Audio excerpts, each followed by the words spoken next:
ലോകത്ത് എവിടെ ചെന്നാലും രക്ഷിതാക്കൾക്കുള്ള പരാതിയാണ് മക്കൾ മൊബൈൽ മേൽ കളിക്കുന്നു സദാസമയവും. മക്കൾ വെറുതെ മൊബൈലിന്റെ വയ്യാലെ കൂടൂല.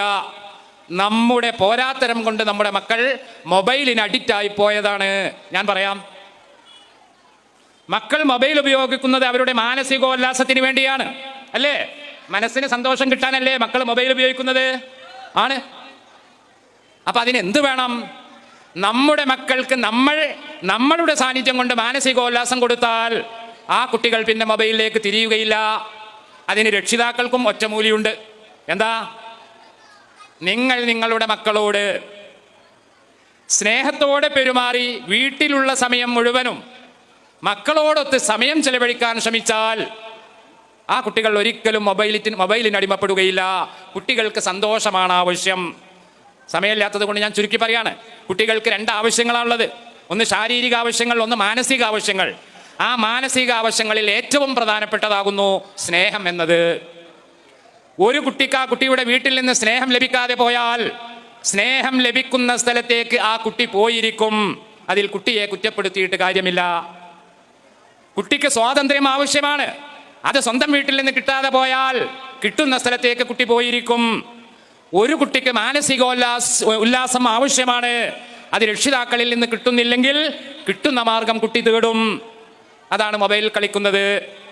പിന്നെ മറ്റൊരു കാര്യം കൂടെ നിങ്ങളുടെ ശ്രദ്ധയിൽപ്പെടുത്താനുള്ളത് രക്ഷിതാക്കളോടാണ്.